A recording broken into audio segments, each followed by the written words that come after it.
Bonjour à tous, ceux qui sont là bien à l'heure. On va encore attendre quelques petites minutes que tout le monde ait le temps de se connecter parce qu'il n'est pas encore tout à fait 17h30. Donc voilà, à tout de suite.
Voilà, donc bonsoir à tous et bienvenue à cette deuxième petite formation de l'année 2025-2026. Donc aujourd'hui, on va parler des organes de la copropriété, donc du syndic, du conseil de copropriété, du vérificateur au compte, des contrats auxquels sont liés la copropriété, et je vais également vous parler des normes incendie. Voilà, il n'y aura pas aujourd'hui de formation sur la plateforme puisqu'on est plutôt dans quelque chose d'assez administratif qui ne se gère pas sur la plateforme. Donc, c'est la seule formation des 6 qui se passe exclusivement de façon théorique sans la plateforme. Donc, petit rappel pour ceux qui n'ont pas encore assisté aux formations. Donc, vous n'avez pas la possibilité de poser vos questions oralement. Mais par contre, vous pouvez utiliser le petit onglet conversation ou bien questions-réponses qui se trouve en haut de votre écran dans l'application Teams. Les questions arriveront chez Charlotte, que vous connaissez pour la plupart tous, et qui me relayera les questions après chaque petit module. Et bien sûr, on peut interagir de cette façon-là. Voilà, donc je vais démarrer. La première chose dont on va parler, ce sont les 3 organes principaux qui composent la copropriété.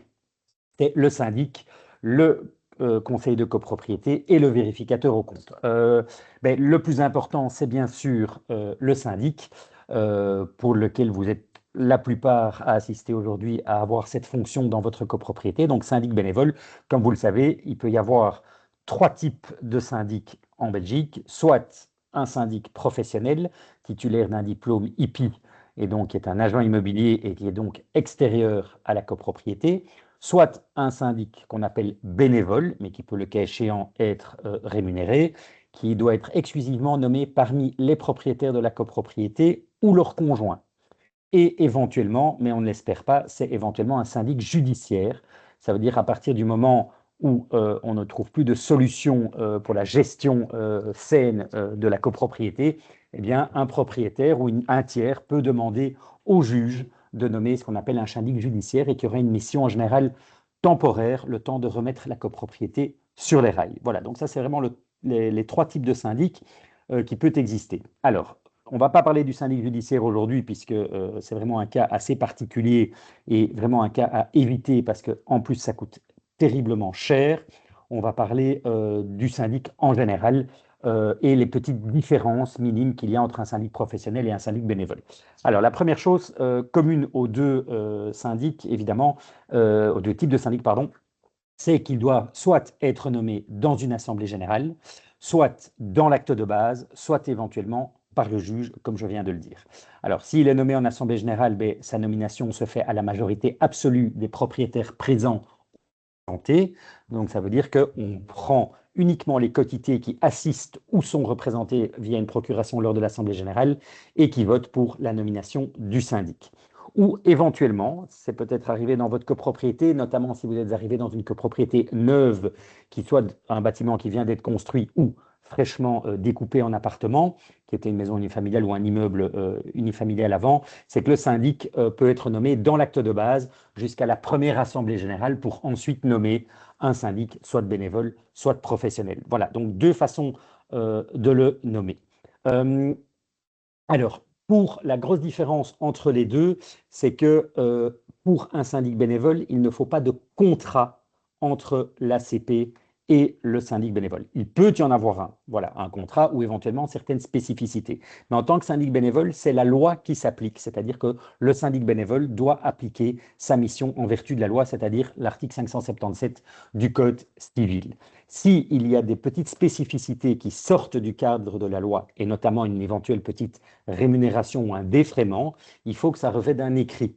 Voilà. Alors, soit vous mettez ça dans votre PV d'Assemblée générale en indiquant clairement quelles sont les modalités d'exercice du syndic bénévole, si ça sort du cadre de la loi. Par contre, dès qu'on a affaire à un syndic professionnel, vu qu'il est rémunéré et que ces tarifs peuvent varier bien sûr d'un syndic à l'autre, il faut qu'il y ait clairement un contrat qui indique les émoluments, les délais de préavis, ce qu'il fait, ce qu'il ne fait pas, ce qu'il fait en complément, etc. Voilà, ça c'est vraiment la grosse différence entre les deux.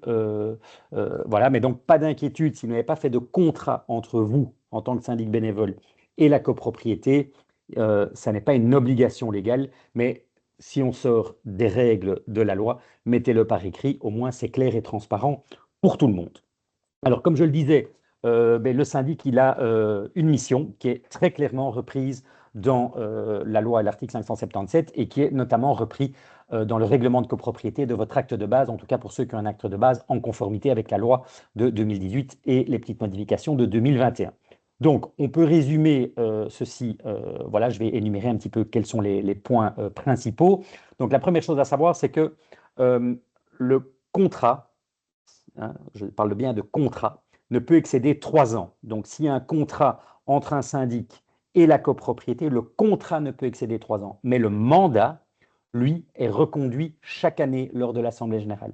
Donc, il faut bien distinguer le mot mandat d'un côté, contrat de l'autre. Mandat, c'est il est mandaté pour exercer sa fonction, c'est 1 an maximum. Et ensuite, le contrat qui va reprendre les spécificités de son mandat, lui, ne peut excéder 3 ans. Mais si vous faites un contrat de 3 ans avec l'un d'entre vous en tant que syndic ou avec un syndic professionnel, vous pouvez toujours, à chaque assemblée générale, démissionner le syndic et on appliquera alors les modalités du contrat pour appliquer un éventuel préavis, indemnité ou autre qui est prévu alors dans le contrat. Donc c'est vraiment important de scinder les deux mots qui sont très importants, qui ont deux sens complètement différents. Ensuite, les prépositions, enfin, ce que doit faire le syndic prioritairement, bien sûr, c'est convoquer les assemblées générales. Alors, normalement, l'assemblée générale, la période, pardon, dans laquelle l'assemblée générale doit être convoquée est souvent définie dans l'acte de base. On dit, par exemple, c'est la première quinzaine du mois de janvier ou du mois de juin, ou peu importe. Voilà. Mais voilà, c'est assez théorique. Si vous décidez en assemblée générale de soit changer cette quinzaine, soit éventuellement de à l'AG, par exemple, de 2025, de déjà prévoir la date pour 2026, la décision d'AG suffit pour modifier éventuellement cette quinzaine si les propriétaires sont bien sûr d'accord à la majorité absolue. Alors, le syndic doit bien sûr envoyer les PV et les garder après une assemblée générale et surtout exécuter et faire exécuter les décisions qui ont été prises en assemblée générale. Je sais qu'il y en a beaucoup qui partagent les tâches aussi, c'est-à-dire que le syndic reste responsable, mais qu'il y a certains accords entre propriétaires, l'un fait ci, l'autre ouvre au corps de métier, etc. Et donc, quand je dis faire exécuter les décisions de l'assemblée générale, c'est que le syndic, s'il a délégué certaines tâches, il doit bien sûr bien s'assurer que les personnes avec qui il a des différents accords pour la répartition des tâches le fassent bien, puisque c'est lui qui reste responsable que ce soit bien fait. Alors, aussi très important, c'est d'effectuer tout ce qui est acte conservatoire, c'est-à-dire que le syndic il doit assurer en fait la pérennité technique et financière de la copropriété. Donc, technique, c'est vous ne décidez pas en tant que syndic de refaire toute la toiture, mais si jamais il y a une fuite sur le toit, vous devez assurer que le bâtiment ne se dégrade pas et donc le syndic peut prendre les mesures conservatoires pour pouvoir arrêter l'hémorragie et assurer donc cette pérennité du bâtiment. Même principe au niveau financier. La copropriété a besoin de sous pour vivre, pour payer les différents prestataires, payer les différents fournisseurs, payer l'assurance, etc. Eh bien, si l'un ou l'autre propriétaire n'assure pas ses paiements et n'assume pas son rôle de copropriétaire, qui est à la fois bien sûr de pouvoir jouir de son bien, mais aussi de devoir l'entretenir et donc de payer les charges au syndic, eh bien, le syndic peut lancer une procédure ou tout moyen pour procéder au recouvrement de charges. C'est ce qu'on appelle donc assurer la pérennité financière de la copropriété. Voilà. En plus de ça, bien sûr, il gère les fonds, c'est-à-dire que c'est le syndic, en vertu de son mandat et des décisions d'AG des différents contrats et travaux, qui va gérer les fonds, c'est-à-dire payer les différents prestataires et fournisseurs et bien sûr encaisser les provisions des différents propriétaires. Obligation aussi quand il y a une vente, vente ou mutation, hein, article 11 du Code civil, enfin article 11 dans la loi, l'article 577, c'est de transmettre l'ensemble des informations à toute personne qui en a besoin pour acter la vente, c'est-à-dire à la fois un agent immobilier et bien sûr le notaire au moment du compromis et de l'acte. N'hésitez pas, parfois le premier courrier qu'on reçoit est parfois un petit peu compliqué parce qu'il est dans un langage juridique que les notaires connaissent par cœur, mais parfois qu'on a un petit peu moins l'habitude de lire. N'hésitez pas à nous poser les questions si vous n'êtes pas certain des réponses que vous devez donner. Donc n'hésitez pas à ce niveau-là. Alors également, on l'oublie parfois, c'est que quand il y a une organisation de l'Assemblée générale, eh bien, il ne faut pas seulement prévenir les propriétaires en vertu de la convocation ou des éventuels points qu'ils voudraient rajouter à l'ordre du jour, mais tout occupant de l'immeuble a également le droit, pas de venir participer à l'AG, sauf si bien sûr il a une procuration reçue de son propriétaire, mais il a le droit de mettre éventuellement des points à l'ordre du jour. Ça peut être sur le règlement d'intérieur de l'immeuble, faire des suggestions éventuellement. Donc normalement, il faut afficher au valve ou en tout cas prévenir les occupants qu'il va y avoir une AG qui va se tenir et qu'ils aient le temps de pouvoir mettre d'éventuels points à l'ordre du jour. Voilà, ça, ce sont vraiment les 5-6 points que vous devez absolument respecter et mettre en œuvre de par votre mandat de syndic bénévole, mais également, vous pouvez organiser des assemblées générales non statutaires, c'est-à-dire pas seulement l'assemblée générale ordinaire, mais si on vous demande de faire une assemblée générale extraordinaire ou si vous estimez en tant que syndic qu'une décision ne peut pas attendre la prochaine AG annuelle, c'est de convoquer une assemblée générale extraordinaire. Vous vous occupez bien sûr des commandes de fourniture, de la gestion des contrats, du personnel éventuellement pour les immeubles qui ont un concierge, mais c'est plus rare dans notre clientèle. Vous gérez les comptes en banque, j'en ai parlé. L'application du règlement d'ordre intérieur aussi, très important. Hein, par exemple, s'il y a un local qui est prévu pour mettre les vélos, les poussettes ou les poubelles, que faire en sorte que les occupants ne laissent pas traîner leurs effets privés dans les parties communes. Voilà, c'est ce genre de petites choses que vous devez faire attention et, je ne vais pas dire rappeler à l'ordre, mais en tout cas, prévenir les personnes qui oublieraient parfois qu'il y a un petit règlement qui s'applique à tous.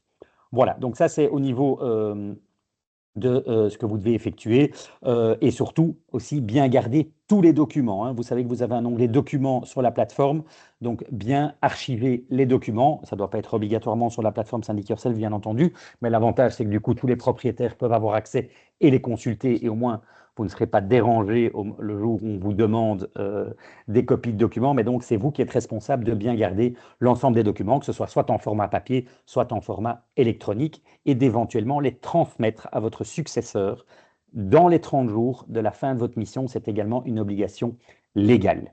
Vous allez aussi devoir éventuellement gérer d'éventuels travaux ou sinistres en collaboration avec architectes, ingénieurs ou éventuellement d'autres propriétaires dans la copropriété. Et alors, dernier point important, si un jour la copropriété doit être représentée, que ce soit en justice, dans une réunion ou autre, eh ben, c'est le syndic qui fait office de représentant en préparant bien sûr les réunions avec les différents propriétaires. Voilà, j'ai fait le tour des missions et comment ça se passe au niveau des convocations, pardon, au niveau de la nomination du syndic, au niveau de ce qu'il a à faire comme tâche. Charlotte, est-ce qu'il y a déjà des petites questions? Non, pas de question. Pas de questions pour le moment. Ok, n'hésitez pas à les envoyer à Charlotte. J'ai fini le point sur le syndic. On peut bien sûr y revenir après si vous avez des petites questions. Deuxième organe de la copropriété qui arrive, c'est le conseil de copropriété. Alors, la plupart de nos clients sont des petites copropriétés. Donc, comme vous le savez, le conseil de copropriété n'est obligatoire qu'à partir des copropriétés qui ont 20 lots ou plus. Quand on parle de 20 lots ou plus, on exclut les garages et les caves. C'est uniquement les lots principaux, c'est-à-dire appartements, commerces, bureaux, ateliers ou autres. Voilà. Mais le rôle principal du conseil de copropriété, qui est élu à la majorité absolue, à l'instar du syndic et du commissaire aux comptes, c'est de collaborer surtout avec le syndic et éventuellement vérifier les actions du syndic et préparer les assemblées générales et faire ce qu'on appelle des travaux préparatoires. Donc, imaginons que vous avez une grosse rénovation à faire pour votre bâtiment. Eh bien, souvent, le conseil de copropriété dans les copropriétés un petit peu plus importantes dégrossit un petit peu le travail avec le syndic, sélectionne les devis pour présenter ensuite ce qui est nécessaire et utile au vote lors des assemblées générales. Bien sûr, il a un rôle privilégié avec le syndic et il doit quand même un petit peu faire attention que le syndic respecte bien le cadre de son mandat et surtout assure cette fameuse pérennité technique et financière de la copropriété. Donc, conseil de copropriété non obligatoire pour les petits immeubles de moins de 20 lots, élu à la majorité absolue et collabore avec le syndic, si je peux résumer ça en 3 phrases. Ensuite, troisième organe, lui qui est obligatoire, peu importe la taille de la copropriété, c'est le commissaire ou vérificateur aux comptes. Donc, c'est la personne qui va vérifier que le syndic a bien établi les comptes. Alors attention, le vérificateur aux comptes n'est pas là pour approuver les comptes. Il est là pour les vérifier. L'approbation des comptes se fait avec les propriétaires lors de l'assemblée générale ordinaire annuelle. Voilà, donc ça, c'est attention, ne pensez pas que votre vérificateur au compte, il a plus de pouvoir que n'importe quel propriétaire. C'est faux. Il doit juste vérifier et éventuellement présenter un petit rapport à l'Assemblée générale et éventuellement demander au syndic de modifier avant la présentation des comptes aux autres propriétaires si jamais il estime qu'il y a des erreurs. Voilà, donc ça, c'est vraiment son rôle principal. Alors, il est obligatoire, il est nommé parmi les propriétaires. Si jamais il n'y a pas de volontaire ou que personne ne veut le faire ou que personne ne se sent capable, vous avez l'obligation d'en nommer un. Et alors, ça doit être légalement une fiduciaire externe qui prend le job. Alors, c'est quelque chose que je ne conseille vraiment pas. Parce que la fiduciaire externe, elle va travailler comme un comptable de société. Elle va essentiellement voir s'il y a des bons débits, des bons crédits et si les dépenses correspondent, enfin les factures correspondent aux dépenses. Voilà. Mais par contre, elle ne connaît pas les spécificités de la copropriété. Elle ne connaît pas les millièmes. Ils ne connaissent pas la répartition des charges. Donc, c'est toujours mieux qu'un des propriétaires prenne ce rôle. Ce n'est pas très compliqué. Ça prend, je vais dire, 2 heures vu la taille des copropriétés moyennes avec lesquelles nous travaillons. Et donc, c'est vraiment prendre les extraits bancaires et les factures, vérifier que chaque débit sur le compte correspond bien à une facture d'un fournisseur ou d'un prestataire, vérifier que l'ensemble des provisions a bien été payé ou que s'il y a des propriétaires qui ont des dettes, qu'on voit bien les dettes lors de la situation financière de la copropriété. Si déjà vous faites ça, vous avez fait 95% du boulot. Ensuite, bien sûr, vérifier que la répartition est bonne entre les propriétaires, hein. Éventuellement, certains propriétaires ne participent pas à certains frais, eh bien vérifier que ça a été bien réparti. Mais en général, ceux qui ne participent pas à certains frais, si on les a mis dans la participation de frais, je vous promets que c'est eux qui s'en rendent compte les premiers. Voilà, j'ai fait le tour des 3 organes de la copropriété, donc du syndic, du conseil de copropriété et du vérificateur au compte. Est-ce qu'il y a déjà des petites questions, Charlotte? Oui. Alors, est-ce que le syndic bénévole doit s'inscrire auprès de la Banque Carrefour des entreprises? Si oui, quelle est la procédure? Oui, le syndic bénévole, autant que le syndic professionnel, doit être inscrit à la Banque Carrefour des entreprises. Vous pouvez soit passer par un guichet d'entreprise pour faire la demande. Vous allez recevoir une facture de 109 euros et des poussières que vous devrez payer et vous serez inscrit.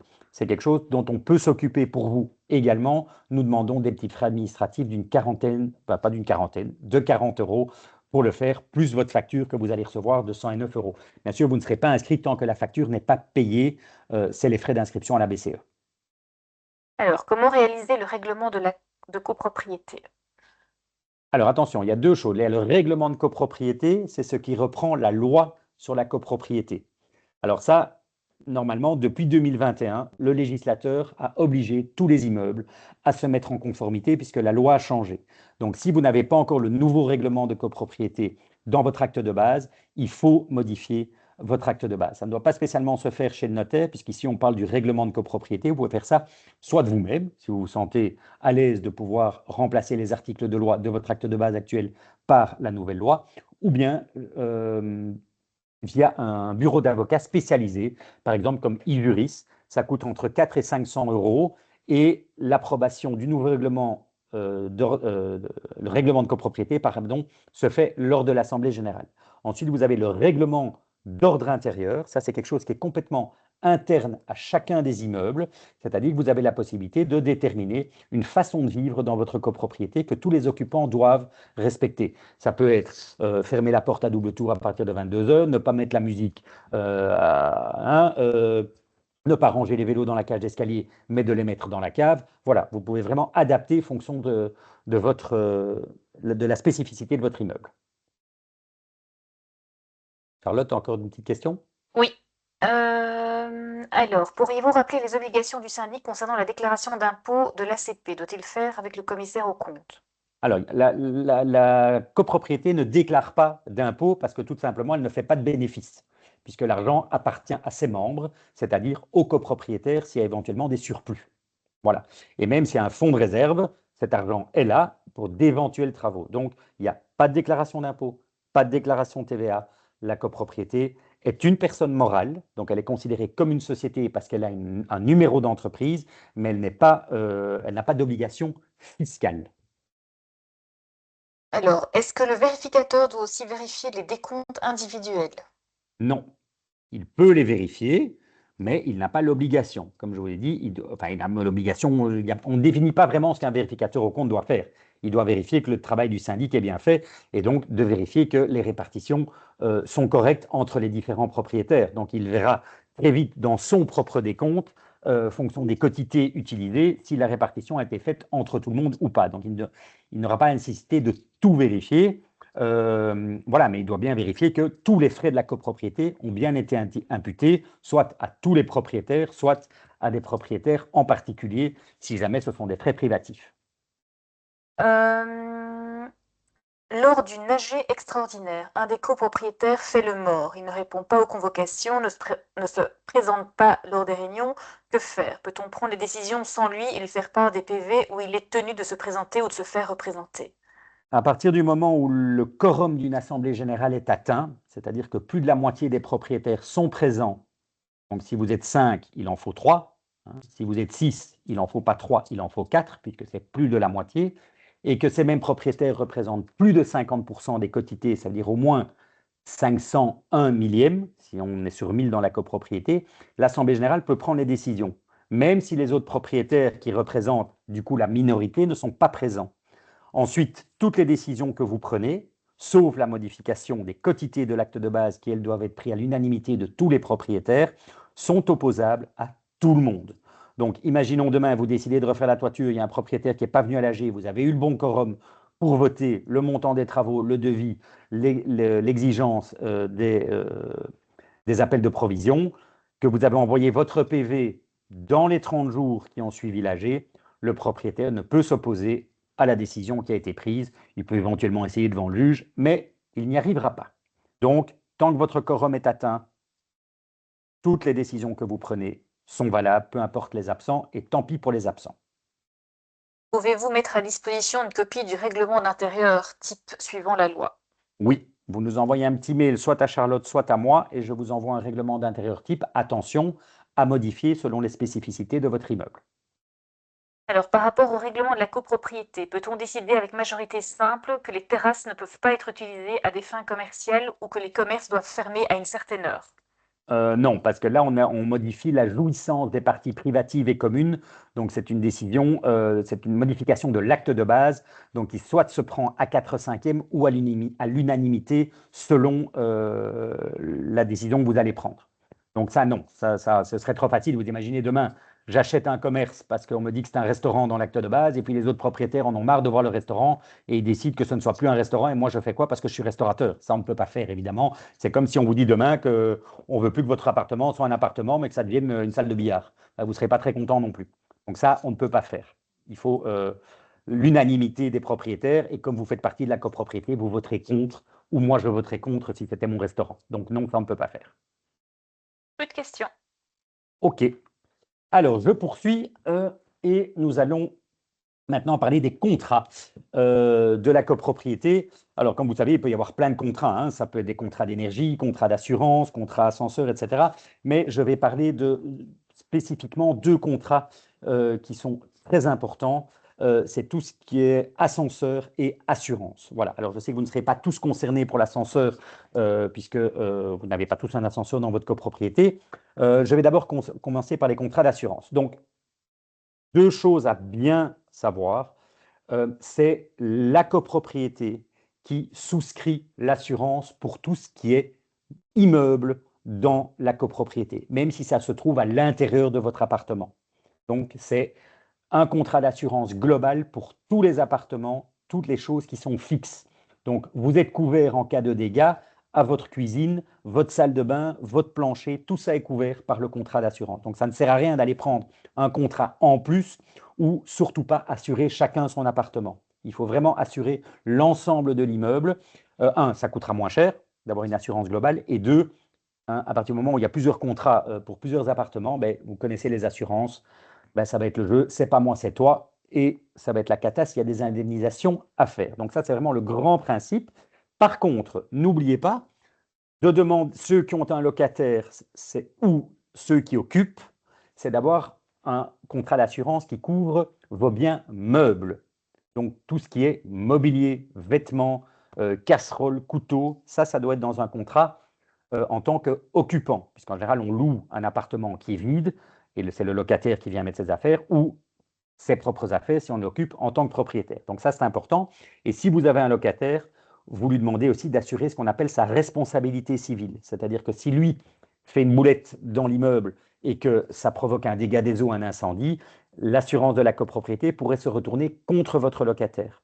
Donc, vous spécifiez bien dans le bail que vous avez avec votre locataire qu'il faut qu'il prenne un contrat. S'il n'assure pas ses effets personnels, tant pis pour lui, on s'en fout, mais qu'il ait bien un contrat qui assure sa responsabilité civile. Et chaque année, vous devez lui demander la preuve comme quoi il a bien assuré, qu'il a bien payé, pardon, sa prime d'assurance, parce que comme ça, vous êtes couvert et la copropriété est couverte en cas de recours du contrat d'assurance principal. Voilà, donc la copropriété assure le contenant, donc l'enveloppe de l'immeuble et tout ce qui est immobilier, et l'occupant assure le contenu.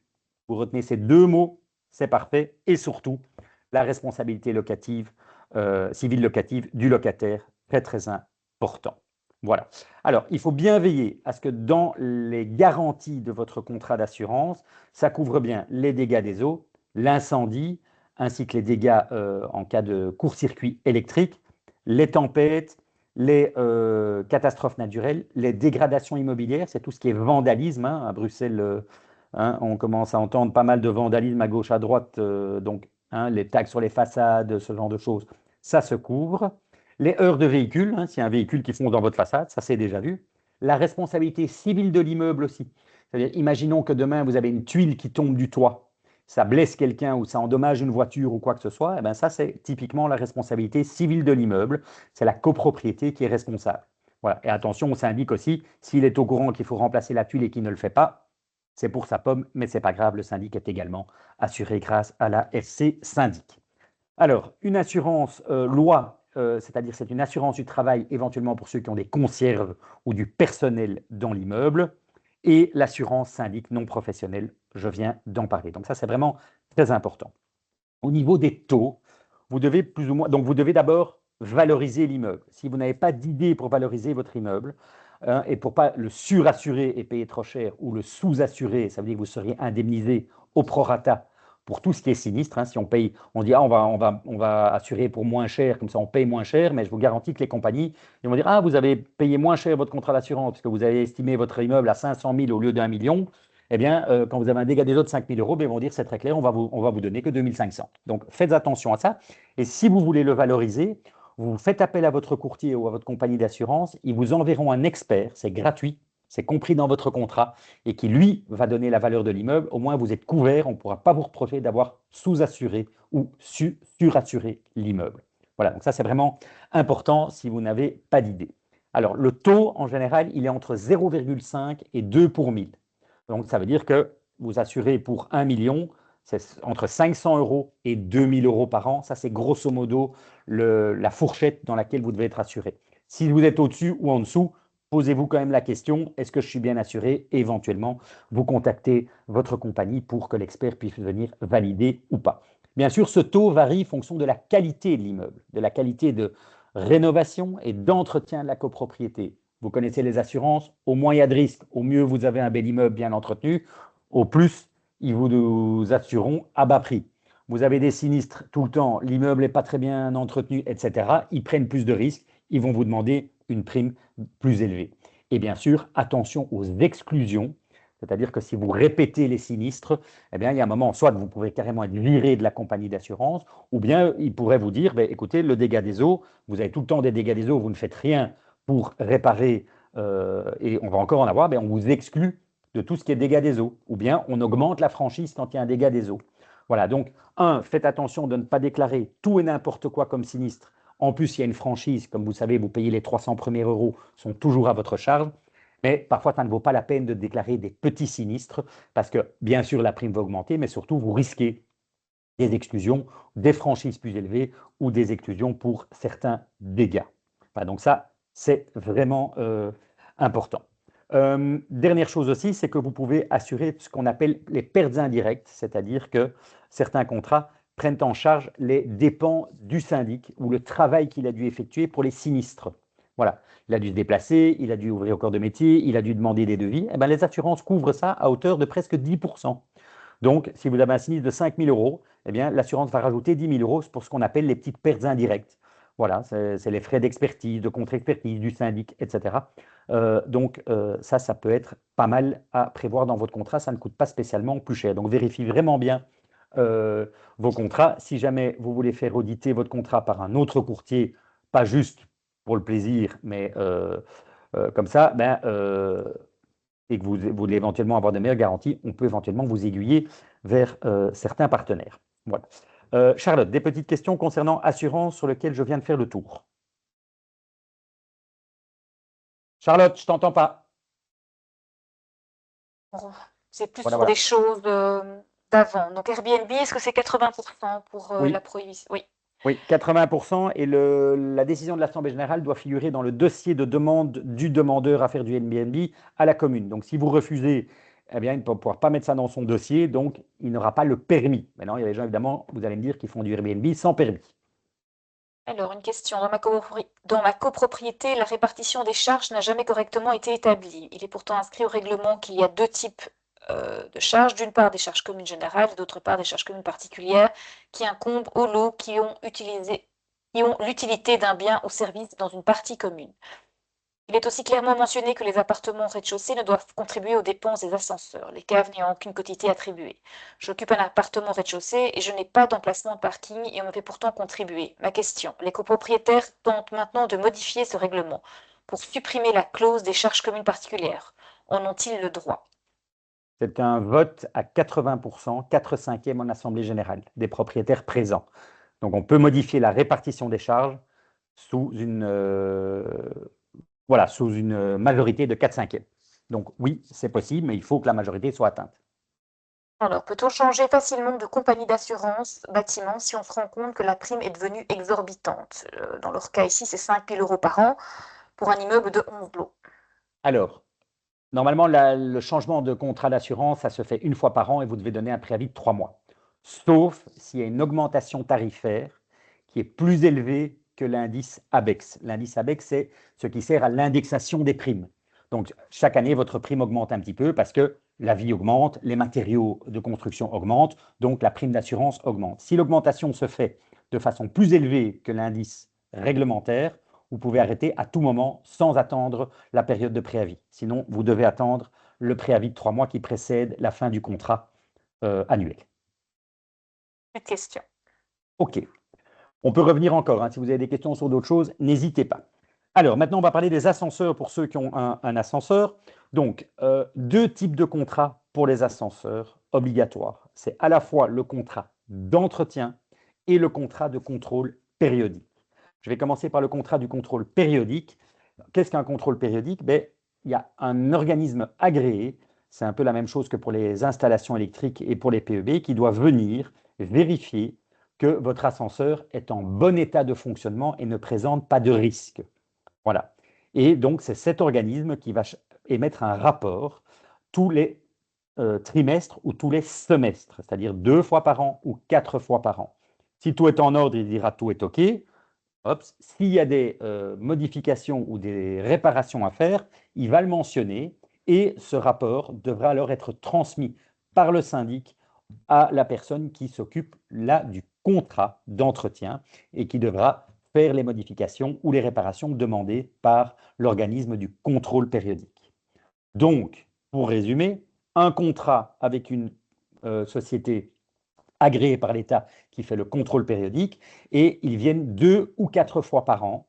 Ça dépend de l'agrégation de votre compagnie qui fait le contrat d'entretien. Si elle est agréée ISO 2, eh bien, le contrôle périodique n'aura lieu que 2 fois par an. Si elle n'est pas agréée, le contrôle périodique aura lieu 4 fois par an.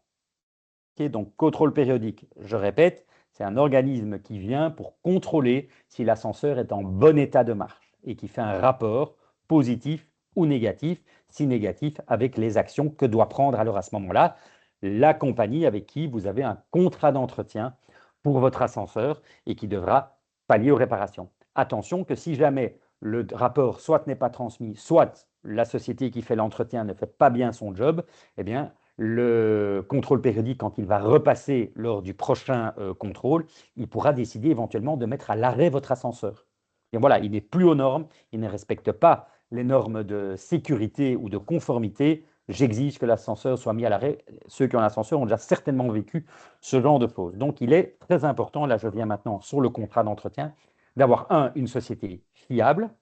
Si l'ascenseur est encore sous garantie, on vous conseille quand même de prendre pour l'entretien la compagnie qui a installé ou mis en conformité l'ascenseur. Sinon, les gros ascensoristes ne sont pas toujours les plus réactifs, les meilleurs marchés et les meilleurs tout court. Il y a pas mal de petits ascensoristes indépendants qui font très bien leur boulot, qui sont moins chers et qui sont plus réactifs.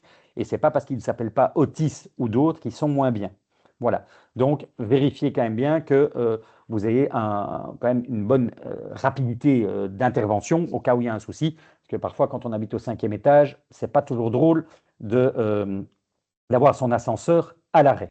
Voilà. Ce qui est très important aussi, c'est de garder dans le local technique ou à disposition du contrôleur périodique et de la société d'entretien, c'est ce qu'on appelle le dossier technique qui doit se trouver en général près de la machinerie d'ascenseur. Et comme ça, tout le monde a accès.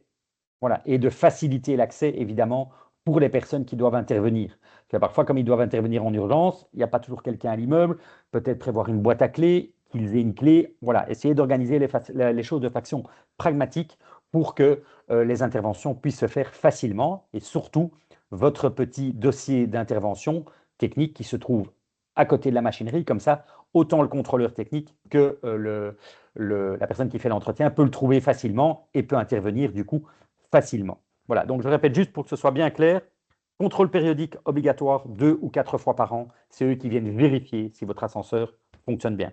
Ensuite, l'entretien, entretien day-to-day s'il n'y a pas de remarques, réparation éventuelle, mise en conformité éventuelle, si jamais le contrôleur périodique a fait des petites remarques. Charlotte, des petites questions sur tout ce qui est contrat d'ascenseur. Alors, il semble également y avoir maintenant une audite annuelle obligatoire des chaudières, plus ou moins 400 € par an. Est-ce bien correct? Non, l'entretien des chaudières est obligatoire chaque année pour les chaudières au mazout, tous les 2 ans pour les chaudières au gaz. Alors, selon les régions, il y a des audits, mais je vous avoue que ce n'est pas le sujet du jour, donc je n'ai pas trop revu mes notes, mais bon, je connais quand même un petit peu ça. Il y a des audits aujourd'hui des parties communes pour tout ce qui va être performance énergétique du bâtiment. C'est-à-dire qu'aujourd'hui, comme vous le savez, vous devez avoir un PEB pour votre appartement, en cas de vente, en cas de location. Mais évidemment, votre PEB peut varier grandement selon, bien sûr, les parties communes. Quelles sont les parties communes? La toiture, les façades et notamment les chaudières. Donc, ce n'est pas encore obligatoire à Bruxelles, mais c'est obligatoire en Flandre et en Wallonie, je pense aussi. Il y a un audit énergétique des parties communes qui est obligatoire, qui devra être transmis aux propriétaires et surtout à discuter en Assemblée générale, puisque les lettres, ou en tout cas la performance énergétique de votre bien va varier selon, bien sûr, les rénovations aux parties communes. Isolation toiture, isolation façade, isolation des caves, changement des châssis, mais ça c'est plutôt privatif, et la chaudière, soit qui est encore énergivore, soit éventuellement isoler tout ce qui est tuyau de chauffage. Voilà, mais donc sinon au niveau entretien, c'est 1 fois par an pour le mazout, 2 fois par an pour tout ce qui est gaz. Et si vous avez un locataire avec une chaudière individuelle, il doit faire l'entretien de son boiler ou de sa chaudière 1 fois par an, même si c'est au gaz. Avez-vous Ok. une liste, pardon. Avez-vous une liste de bons ascensoristes à proposer? Alors, elles sont accessibles sur notre site dans l'onglet. C'est quoi l'onglet Prestation de service. voilà, prestation de service. Vous tapez ascensoriste et vous aurez plusieurs ascensoristes qu'on propose. Alors, en Wallonie, peut-on répercuter sur le locataire le coût de l'assurance habitation relative aux bâtiments loués? Alors, il n'y a pas de règle en matière de charge, il n'y a pas de loi pour le locataire. Ce que vous répercutez sur votre locataire, vous devez l'indiquer dans votre bail. Très simple. Je prends l'exemple du locataire qui vient louer votre appartement, il n'y a pas de syndic, demain il y a un syndic professionnel, eh bien, il pourrait contester en disant « vous ne m'aviez pas dit qu'il y avait un syndic professionnel, je ne suis pas d'accord de prendre les frais en charge ». En général, pour parler de l'assurance, l'assurance est toujours à charge du propriétaire, puisqu'il assure les murs de l'immeuble, sauf s'il y a éventuellement un abandon de recours dans votre contrat. Ça veut dire que c'est un abandon de recours, ça veut dire que le locataire ne devra pas prendre son assurance responsabilité civile, puisque vous avez prévu que l'assurance ne se retournait pas contre le locataire, mais il y a une surprime en général entre 20 et 30%. Voilà. Mais maintenant, si vous convenez avec le locataire dans votre contrat de bail que vous répercutez l'assurance incendie de l'immeuble sur lui et qu'il est d'accord et qu'il ouvre votre appartement, vous pouvez bien entendu le faire, c'est votre bail qui fait foi. Et Christophe Trébouillard revient sur un truc, tu as dit 2 fois par an pour le gaz, mais c'est bien entendu, c'est plutôt 1 fois tous les 2 ans. deux Non, ans. c'est 1 fois tous Oui, les ans. Pardon, oui, pardon. Petit, oui. petit lapsus. Pardon, Voilà. pardon. Merci de me corriger. Alors, Excusez-moi pour tout le monde. nos Je sais que vous ascenseurs, n'avez pas encore couru chez votre, chez votre contrôleur. Voilà. alors, nos ascenseurs sont aux normes et récents, année 2000, et pourtant notre syndic a prétendu qu'il était obligatoire d'effectuer une rénovation selon le rapport BTV, mais elle nous a jamais montré ce rapport. Quelle est la différence entre mise aux normes et rénovation? Devis la rénovation que j'estime inutile pour plus de 7 000 €. Alors, la mise aux normes, c'est-à-dire qu'il y a eu des normes qui ont été votées parce qu'il y a eu des accidents. Voilà, par exemple, les fermetures automatiques des portes, les cellules, si on passe sa main, que l'ascenseur s'arrête, et ce genre de choses, le téléphone qui doit fonctionner, etc. Ça, c'est la mise aux normes par rapport à la loi. Il doit être en conformité. Ensuite, l'ascenseur, ben, c'est comme une voiture. Il se dégrade. Voilà, parfois, il faut changer les pneus, il faut changer le pare-brise, c'est comme une maison. il y a un moment, il faut la rénover. Eh bien, si le contrôleur périodique, donc BTV, Vinsot ou autre, estime qu'il y a des rénovations à faire parce que les roulements ne fonctionnent plus bien, le rideau de sécurité ne fonctionne plus bien parce qu'il est vétuste, eh bien, il peut imposer des rénovations. Mais bien sûr, en tant que propriétaire, vous avez le droit d'avoir une copie de ce rapport, comme vous avez le droit de vérifier tous les documents de la copropriété, et rien ne vous empêche de demander une contre-expertise, éventuellement un autre organisme de contrôle périodique, mais en général, ils ont des normes qu'ils suivent, donc j'ai bien peur que vous soyez contraints. Plus de questions. OK, super. Alors, dernier point, on n'est plus dans les contrats, mais je voulais quand même parler un petit peu de la prévention d'incendie, puisqu'on a encore un petit peu de temps. Parce que c'est jamais très clair, on me pose souvent la question, mais enfin, qu'est-ce que je dois faire? Est-ce que je suis aux normes? Est-ce que je dois appeler le SIAMU ou les pompiers pour voir si mon immeuble est aux normes, etc. Alors, pour rappel, tous les immeubles qui ont été construits de moins de 10 étages avant 1994, il n'y avait pas de loi de prévention incendie en Belgique. Voilà, vous allez faire « Oh, bizarre ». Non, non, je vous le dis clairement, il n'y avait pas de loi. Donc, la première fois qu'on a mis une loi en vigueur avec certaines exigences en matière d'incendie, c'est en 1994. Et donc, si votre immeuble a été construit avant et n'a pas fait lieu de grosses rénovations suivant à demande de permis d'urbanisme, il n'y a pas de normes incendie obligatoires à respecter. Qu'est-ce que ça veut dire rentrer un permis avec des normes incendie? C'est-à-dire qu'aujourd'hui, quand vous rentrez un permis en Belgique pour construire ou rénover un bâtiment, eh bien, la commune ou la région va demander l'avis aux pompiers pour savoir qu'est-ce qu'ils exigent pour que votre immeuble qui sera rénové ou construit soit aux normes de sécurité actuelles par rapport à la loi qui a été faite et bien sûr améliorée et amendée depuis 1994. Donc, si vous avez eu un permis, vérifiez quand même que la copropriété respecte bien ce qui a été établi et vérifiez aussi que la personne, si elle a obtenu un permis pour son bien privatif, ait bien respecté également les normes. Par exemple, les portes coupe-feu, les détecteurs incendie et ce genre de choses. Voilà. Mais ce n'est pas parce qu'il n'y a rien qui est obligatoire qu'il ne faut rien faire.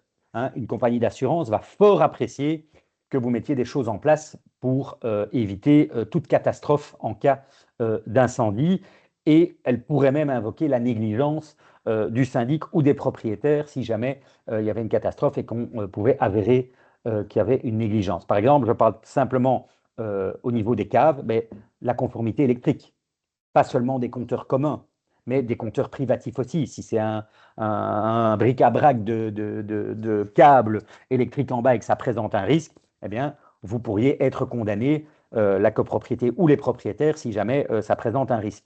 Par exemple, on sait que dans un local chaudière, on ne met pas, on ne stocke rien. Donc, très important de ne pas aller mettre tout et n'importe quoi à côté de la chaudière ou du compteur de gaz. Ça, c'est des petites choses. Voilà. En plus de ça, vous pouvez, et ça ne coûte pas très cher, c'est mettre des extincteurs éventuellement près de la chaudière ou sur chaque palier. Le détecteur de fumée est obligatoire dans les appartements, ne l'est pas dans les parties communes, mais pourquoi pas? Vous savez ce que ça coûte 20 € et ça tient 10 ans. Vous allez me dire, oui, mais évidemment, il va sonner, je n'ai pas d'échelle pour aller remplacer la pile. Organisez-vous pour, ça peut être intéressant. Les petits pictogrammes pour indiquer où se trouve la sortie. Vous allez me dire, oui, mais on n'a qu'une cage d'escalier, on sait où est la sortie. Je vous garantis que quand c'est blindé de fumée, même s'il n'y a qu'un escalier, ça peut être la panique. Autant avoir les petits pictogrammes et les éclairages de sécurité. Voilà, c'est-à-dire qu'en général, quand il y a un incendie, ben, il y a tout qui saute au niveau électrique, ben, vous avez des éclairages de sécurité qui se mettent en route automatiquement. Après, on peut aller bien sûr plus loin, détection de gaz, de monoxyde de carbone, le système de détection incendie dans les communs, il y a moyen de mettre plein de choses.